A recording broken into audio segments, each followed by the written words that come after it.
Macbeth, Act 3, Scenes 2 and 3. In Scene 2, we are still in Macbeth's castle. We are told in the stage directions that Lady Macbeth enters and there is also a servant there. Lady Macbeth asks the servant, "Is Banquo gone from court?" The servant replies, "Aye, madam, but returns again tonight." Lady Macbeth then says, "Say to the king I would attend his leisure for a few words. Just tell his majesty that I'd like to speak to him for a minute." The servant replies, "Madam, I will," and exits.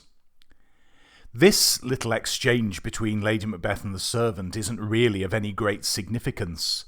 The key bit is when the servant goes, Lady Macbeth is left on the stage on her own. And it's the first time that we've heard her speak on her own for quite some time. And what she says when there's nobody else around is significant. She says in this very short speech, "Naught's had, all's spent when our desire is got without content. 'Tis safer to be that which we destroy than by destruction dwell in doubtful joy." This speech is so significant, especially if you are looking at the changes in Lady Macbeth's character as the play progresses, because the Lady Macbeth that we see here in private is a very different Lady Macbeth than the one we saw in private in Act 1, Scene 5, when she was full of confidence and full of dominance and ready to take charge of the situation. She was really confident in her plan that killing Duncan would bring them not just power, but great success. But what she's saying here is that we have essentially gained nothing by doing what we've done. We've actually lost everything. She is not satisfied with the way things have turned out. She is actually feeling very insecure. This desire for power has not brought her the happiness that she thought it would. Naught's had, all's spent when our desire, the thing that we wanted, is got, achieved without content, without happiness, without us feeling good about it. Now, just before I look at the next two lines in this short speech, what Lady Macbeth is reflecting on here raises an important question, which is, and this is something to consider if you're looking at the character of Lady Macbeth and evaluating her character, why was she so keen to go through with the murder of Duncan in the first place? What did she ultimately want to get out of it? And I would suggest there are several explanations, and you as a student will come to your own evaluation and your own opinion of this. Did Lady Macbeth do it because she genuinely loves her husband so much that it would bring her great happiness to see him on the throne? It's a possibility. Does she do it all for her husband? Or could we suggest that the reason that she manipulates Macbeth in the first place is because she likes the idea of having the power for herself? Now, Lady Macbeth would know that as a queen, she would not have had any power, really. All of the power would have been Macbeth's as king. But we know from the start of the play, or rather early in the play, that she believes that she can dominate and manipulate her husband to do what she wants him to do. Does she have this idea that if he were made king, she would become what we call the power behind the throne, feeding him ideas and manipulating him so that he as king would carry out her instructions and her desires? We don't know the answer to any of those questions because Shakespeare doesn't explore it within the play. But inevitably, as people who are analysing the play, as students of the play, we do have to ask, what is the logical reason why Lady Macbeth is so keen to have this power in the first place? I know which one of those I would go along with. I prefer the idea, the inference that Lady Macbeth is actually doing this because she likes the idea of being the power behind the throne. Whatever the answer is, whatever your evaluation, be under no doubt that at this point in the play, and bearing in mind we're only at Act 3, we're about halfway through the play, and halfway through the play, Lady Macbeth is sharing with the audience that she's got what she wanted, but it has not brought her satisfaction. And it's for a similar reason why Macbeth is so paranoid. She does not feel secure. In the next 2 lines of this short speech, she says, "'Tis safer to be that which we destroy than by destruction dwell in doubtful joy." The reference to doubtful joy is again this acknowledgement that she's got what she wanted, but it's not brought her happiness. When she says, "'Tis safer to be that which we destroy," there is a tone of regret in this. She's saying it would be better to be in Duncan's situation. In other words, it is better to be dead than achieve what you want and get no satisfaction from it. So we have an insight into the private thoughts of Lady Macbeth here, and she seems far from the dominant individual that she was at the beginning of the play. However, notice this. We are then told that Macbeth enters the scene. Now that she has her husband in front of her, she puts on a disguise, if you like. She puts on a facade. "How now, my lord," she says. "Why do you keep alone of sorriest fancies your companions making, using those thoughts which should indeed have died with them they think on? Things without all remedy should be without regard. What's done is done." So when Macbeth enters the scene, she puts on a brave face. She pretends to be confident once again. In fact, she's giving her husband advice. He comes on and she notices that he's looking troubled, he's looking concerned, and she's saying to him, "Cheer up. What's done is done. We've done the deed now, we've killed Duncan, we've got where we are. There's no point regretting it. There's no point moping about it or worrying about it." So she puts on this facade, this performance, so that when she's speaking to her husband, she comes across as confident, but we, the audience, know that she is already having doubts. If you like, Lady Macbeth is practicing what she's preached earlier in the play, this idea of being deceptive, this idea of hiding your true thoughts and feelings, and that's exactly what she's doing here. However, I would also raise the issue that if Lady Macbeth feels that she needs to hide her true feelings from her husband, what does that tell us about the nature of their relationship now? Earlier in the play, she spoke quite openly to her husband. She shared the idea of murdering the king. It doesn't get much more open than that in terms of sharing some secret thoughts. Now she's keeping her true thoughts hidden from Macbeth, and this is further evidence, if any were needed, that the relationship between Lady Macbeth and Macbeth is growing apart. Macbeth replies to Lady Macbeth's advice with this: "We have scorched the snake, not killed it. She'll close and be herself, whilst our poor Malice remains in danger from her former tooth. But let the frame of things disjoint, both the worlds suffer, ere we will eat our meal in fear and sleep in the affliction of these terrible dreams that shake us nightly." Just before I go further on in this speech, let's go back and analyse what's already been said. Whereas Lady Macbeth is at this point hiding her true feelings from her husband, Macbeth is still sharing some of his. Shakespeare has him use this metaphor to describe the situation they are in. "We have scorched the snake, not killed it. She'll close and be herself, whilst our poor Malice remains in danger of her former tooth." This very elaborate metaphor is actually telling us something very simple. Macbeth is saying, yes, we've killed Duncan.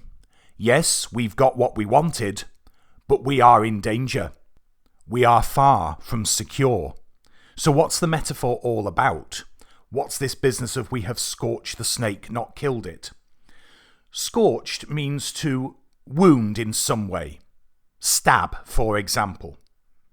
It's like he's saying, if you were in a room with a venomous snake and you stabbed at it or wounded it, that snake, that predator, would become more dangerous because a wounded animal is more dangerous than an animal that you've left alone. And by using this metaphor of wounding the animal rather than killing it, what Macbeth is saying is, we haven't solved any problem by killing Duncan. We haven't achieved any satisfaction by killing Duncan. All we've done, it's like we've wounded a dangerous animal. We've simply made the situation worse for ourselves. And of course, the greatest danger that Macbeth and Lady Macbeth faced is discovery. Because if it was discovered that both of them had had a hand in killing Duncan, Macbeth actually doing it, Lady Macbeth planning it, then they would be executed for treason. Macbeth acknowledges to his wife that he mentally is not at peace. He says he can't eat his dinner without feeling fearful.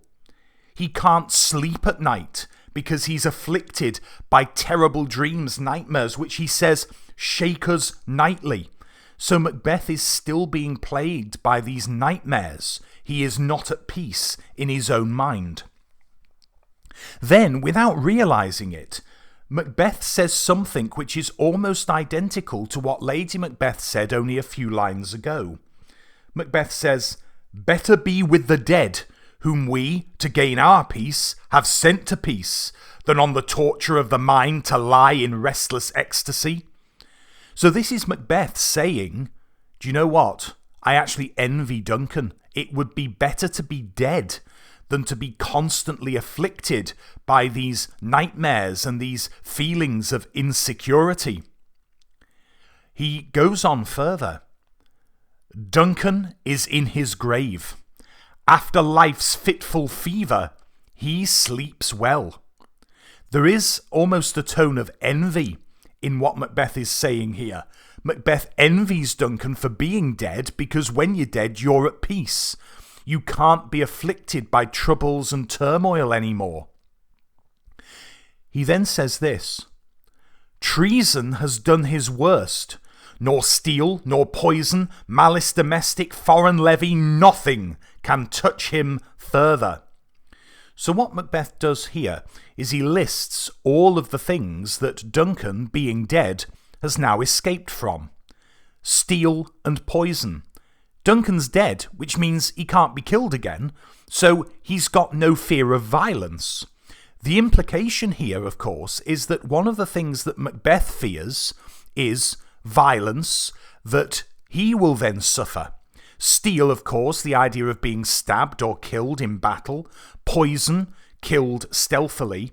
Remember that in Macbeth's soliloquy in Act 1, Scene 7, remember that when he was hesitating about whether he should kill Duncan or not, one of the things that he realised was that if you do bad in this life, then fate and karma will eventually catch up with you, and if you do something violent, then you'll suffer violence in return. When Macbeth mentions steel or poison here, things that can't harm Duncan anymore, I very much get the sense that he is realising, remembering his words, that I've done something violent now. I've killed the king in cold blood. Therefore, I am fearing that something similar will happen to me. Maybe somebody will try to assassinate me or kill me in battle.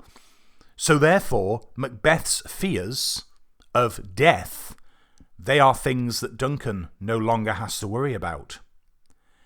I'm also quite intrigued by what he says next. When he talks about malice domestic, foreign levy, nothing can touch him further. I very much get the impression, and I mentioned this in a previous tutorial, Macbeth liked the idea of power for power's sake. He wanted to be king because it would give him power. But the words that Macbeth uses here suggests to me that Macbeth never actually stopped to think about what responsibilities he would have to perform once he became king. And he lists here some of the things that a king has to worry about. Malice domestic. Remember that this play started just after the defeat of the rebel MacDonald, the end of a civil war. Macbeth realises that as king, some of the things that he's got to deal with might be malice domestic. In other words, people in his own kingdom turning against him. Maybe there is the threat of civil war in the future. Duncan doesn't have to worry about that anymore. He's dead. But Macbeth does, because he's king. And it's as if he's only just realised, oh, now that I am king, there are lots of problems and worries and troubles and responsibilities that I've got to sort out.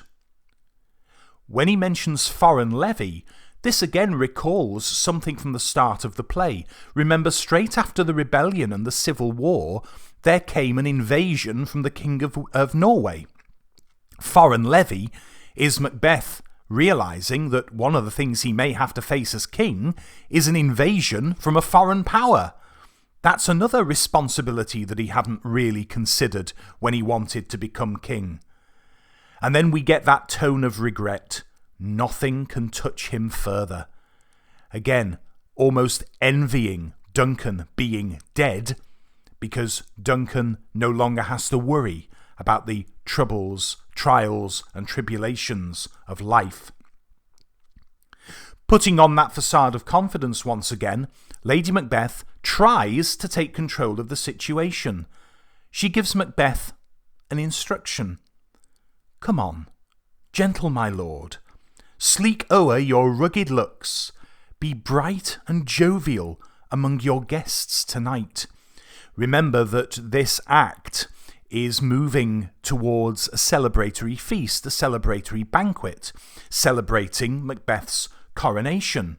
And Lady Macbeth is here saying to her husband, smooth over your rugged looks. In other words, smile. Don't go round looking so troubled. Be bright and jovial among your guests tonight. Be cheerful when we throw the party.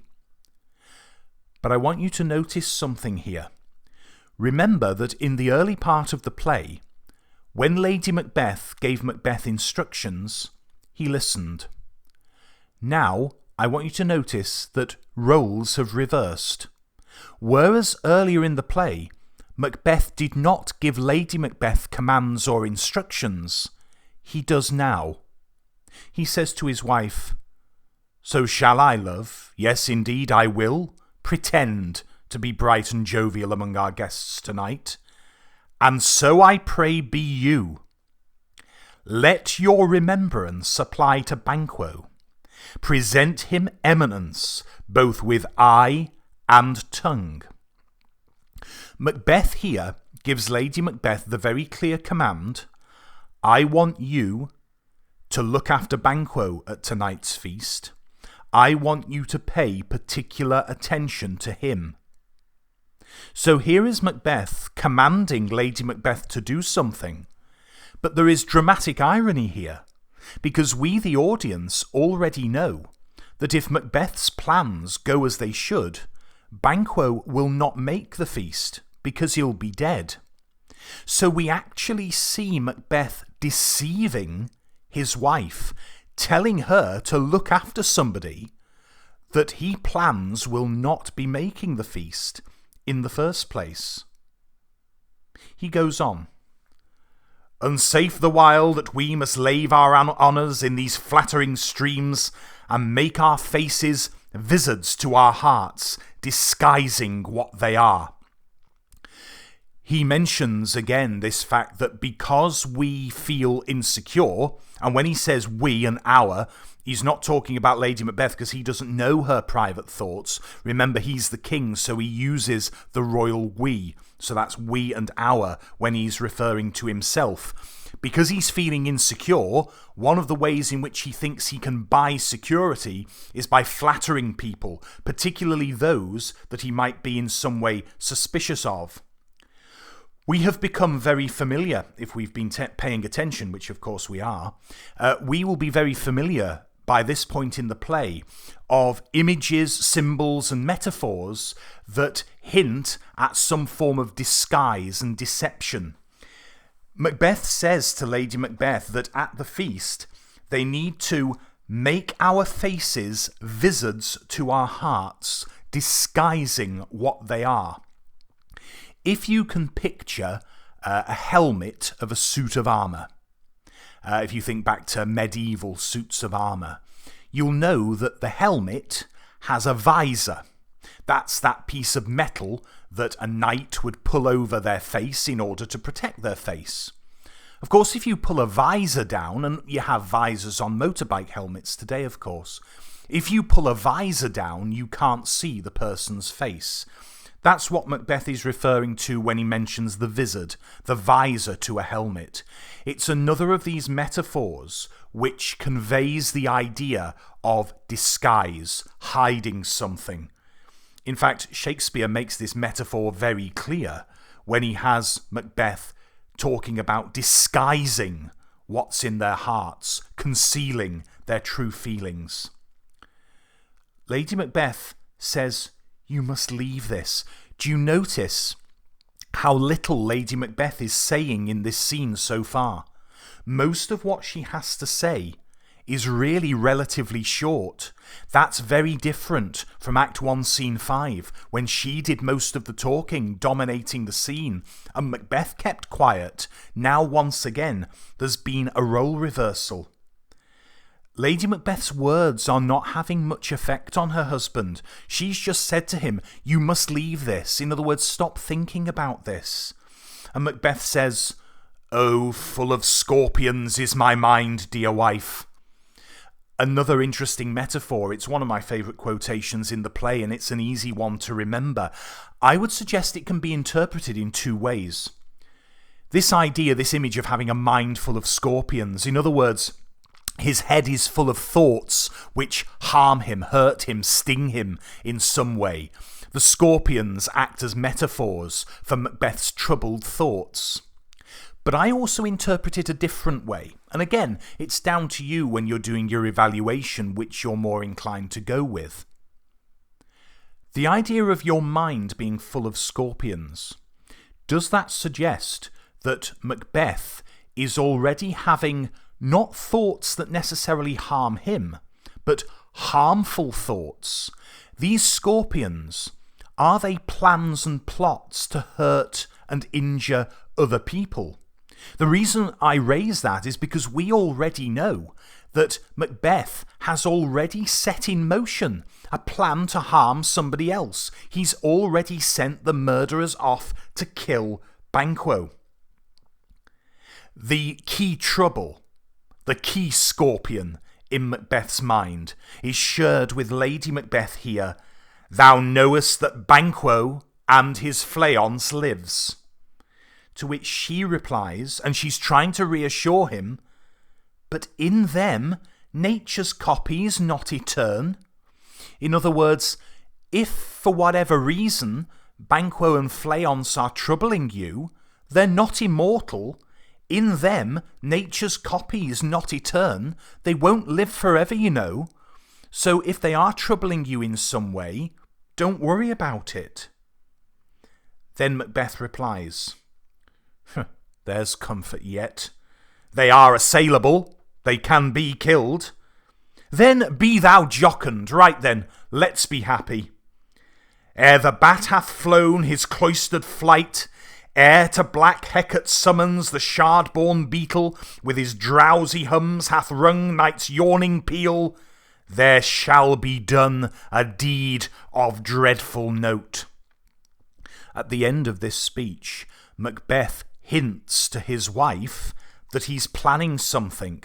Before the night is out, he says, there shall be done a deed of dreadful note. He hints to his wife that he's planning something, but when she asks what's to be done, he says, "Be innocent of the knowledge, dearest Chuck, till thou applaud the deed." This, to me, is one of the most important pieces of evidence so far in the play that Macbeth and Lady Macbeth are growing apart. Remember, it is not that long ago that they were plotting and scheming together. They acted as a team on the night of Duncan's murder. Now, Macbeth is keeping his plots and his plans hidden from Lady Macbeth, and he even says to her face, "Be innocent of the knowledge, dearest Chuck, till thou applaud the deed." As I alluded to in a previous tutorial, I'm not so sure that Lady Macbeth would applaud the deed, because I think one of the reasons that Macbeth does not tell her about his plan to kill Banquo is she wouldn't go along with it, because she wouldn't see the reason for it. Not because she's got any compassion towards Banquo, but she wouldn't see it as a sensible thing to do. That's why he's keeping her in the dark. That's why he's not sharing this plan with her. When he says, "Be innocent of the knowledge, dearest Chuck," it is a polite way of saying, "Keep your nose out of my business, dear." You could read this in quite a patronising manner as well. However you read it, there is no doubt that Macbeth is keeping something important from his wife. They are growing apart in their relationship. In Macbeth's previous speech, the one that ends, "There shall be done a deed of dreadful note," you may have noticed that he uses a number of images to do with darkness and the supernatural. He talks of the bat, an animal that you associate with the darkness. And of course, in more modern culture, the bat is linked to the idea of vampirism. That's not something that Shakespeare would have been aware of, I don't think. I'm not sure that there was a great deal known about vampire culture at the time that Shakespeare was writing, but certainly a modern audience, you think of the bat as a creature of the night. You have its link to the vampire, which is a figure of evil. There is the reference to Black Hecate. Remember that Hecate is the goddess of the witches. Black often symbolises evil within literature. So Hecate, remember, the goddess of witchcraft and the goddess of the moon. In his next speech, after he said, "Be innocent of the knowledge, dearest Chuck," what he says next really reminds me of Lady Macbeth's soliloquy in Act 1, Scene 5, when she called on the forces of darkness, and her speech was full of this supernatural dark imagery. Macbeth says, "Come, sealing night, scarf up the tender eye of pitiful day, and with thy bloody and invisible hand cancel and tear to pieces that great bond which keeps me pale."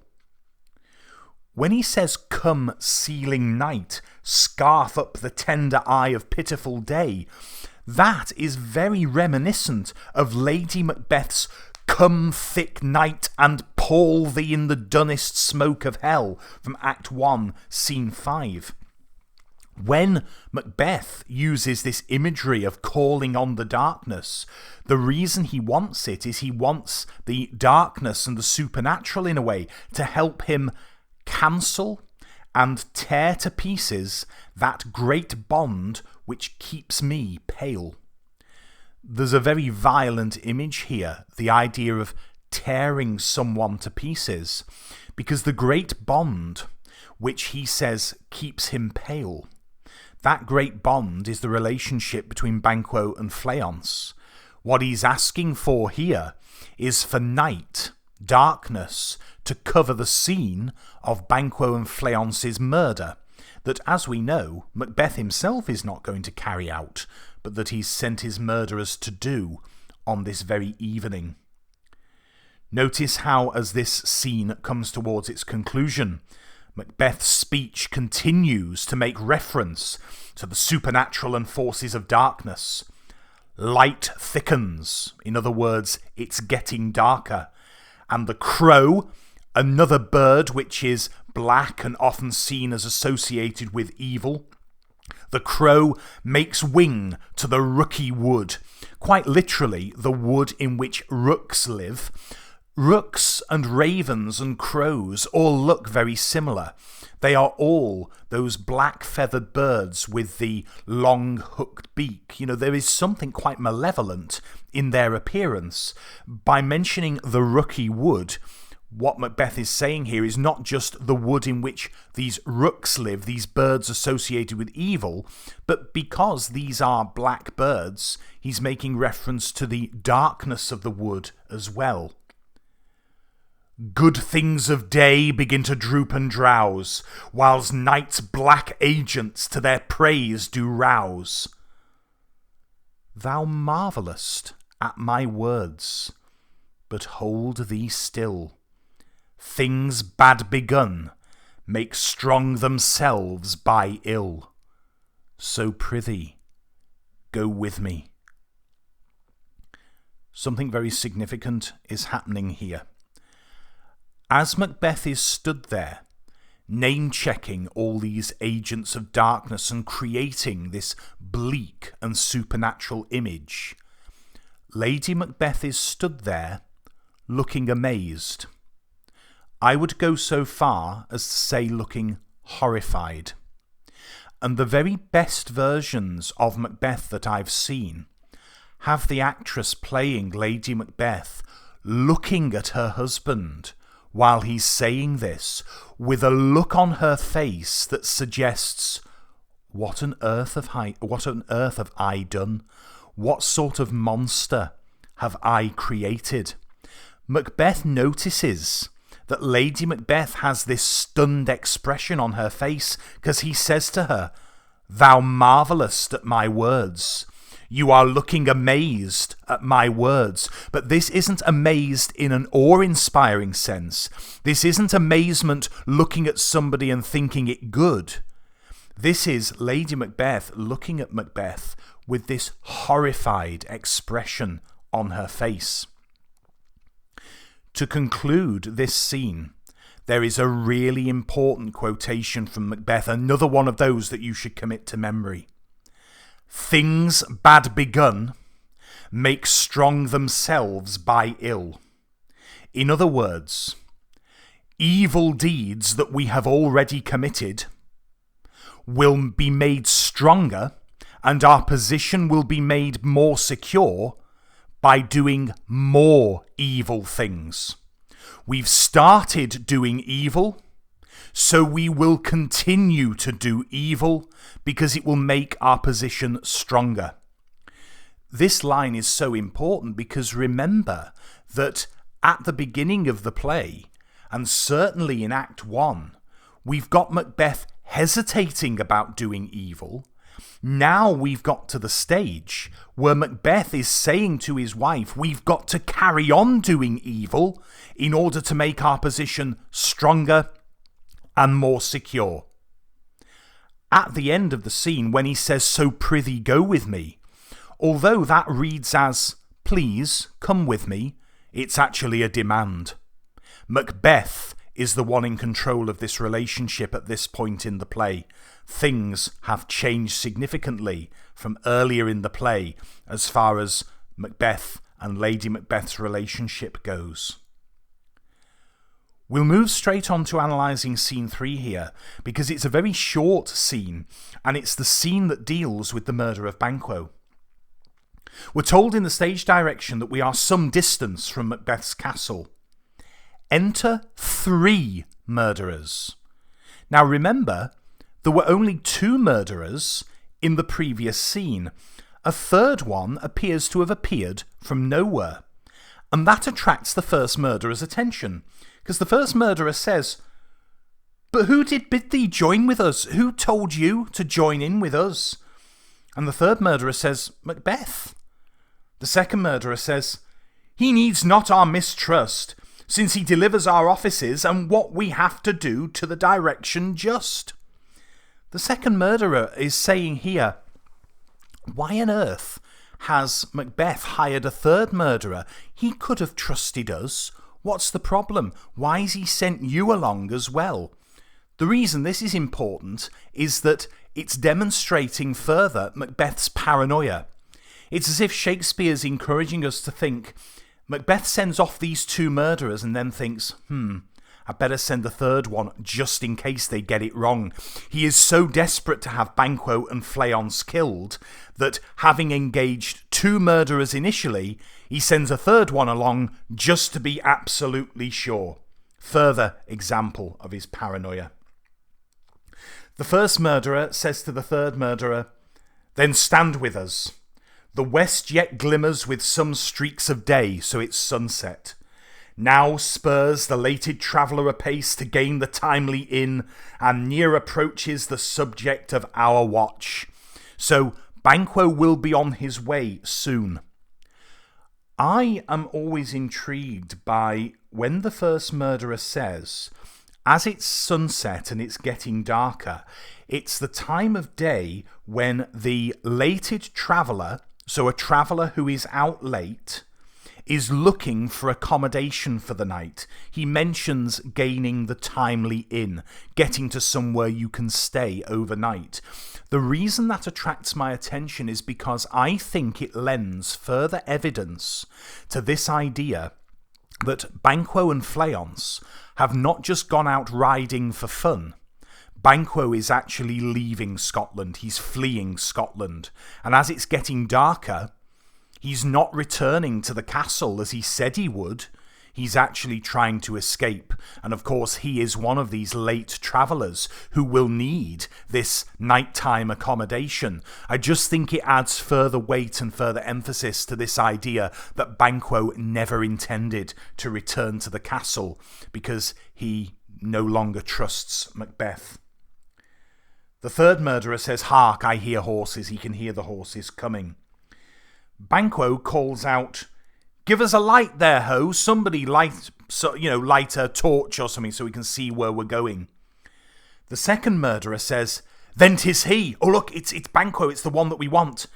The rest that are within the note of expectation already are in the court. It can only be Banquo because all the other guests have passed us on their way to the castle." The first murderer says, "His horses go about." It's another reference to the fact that Banquo's horse is not going towards the castle. He's moving away from it. The third murderer says, "Almost a mile. He's a mile out of his way. But he does usually, so all men do, from hence to the palace gate make it their walk." And then Banquo and Fleance enter with a torch. The second murderer cries out, "A light, a light!" The third murderer says, "'Tis he!" The first murderer says, "Stand to it, right, get ready." Banquo sees these three men standing by the side of the path. Remember, he's got his flaming torch so he can see them. And Banquo, being a very civil and very pleasant individual, tries to make conversation. It will be rain tonight. He's making conversation about the weather. Shakespeare does this deliberately, however, so that he can get this next line in from the first murderer. When Banquo says it will rain tonight, the first murderer says, "Let it come down." We're then told the murderer's attack. So Shakespeare has Banquo mention the weather, particularly rain, so that when the first murderer says, "Let it come down," it's something of a double meaning. Okay, let it rain then. And also, let it rain blows, the violence of the attack. Let the knife blows come down and kill him. So we're told the murderer's attack. The first murderer strikes out the light. Now this is important because he's got it wrong. The first murderer shouldn't have struck out the light. Remember, these three men are not professional hired killers. Remember, they're the lowest of the low in society who've taken on this job out of desperation. Banquo cries out, "O treachery, fly, good Fleance, fly, fly, fly." Here is Banquo, and again, this says a lot about his character. Here is Banquo being set upon by these three men, being stabbed as he cries out, and who does he have concern for? For Fleance, his son. He is a caring father, a compassionate father. He tells Fleance to run away. Fly, fly, fly. His next line is incomplete. Speaking to Fleance, he says, "Thou mayest revenge," but he's then cut off. The inference is he's saying to Fleance, "Get away, flee, save yourself. One day you may be able to avenge my death." He doesn't get that far. Thou mayest revenge, he's cut off because he's stabbed. And when he says, "O slave," which is an insult, he's not saying that to Fleance, he's saying it to the murderer who has finally ended his life. And we are told, as usual in Shakespeare's very economical stage directions, Banquo dies. We're told, however, Fleance escapes.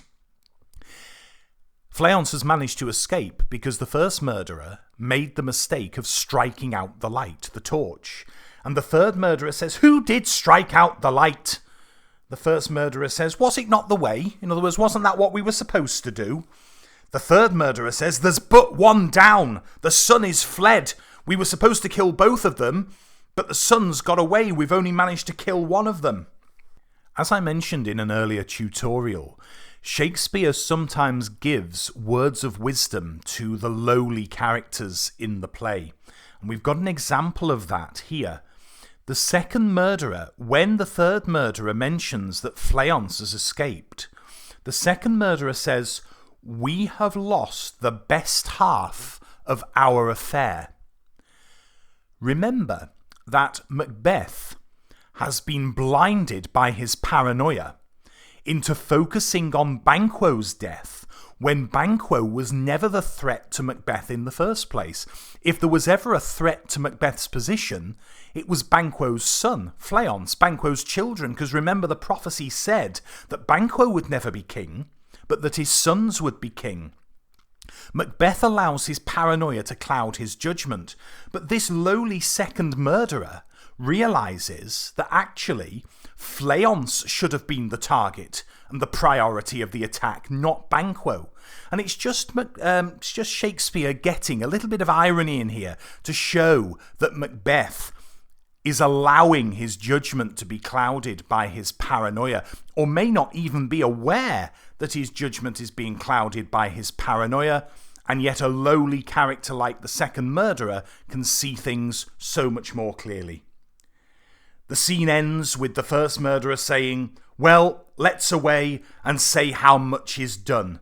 And they exit, dragging off with them Banquo's body, and we'll find out where Banquo's body is dumped in a couple of scenes' time. In fact, in the next scene, in scene 4, we're told exactly where Banquo's body is.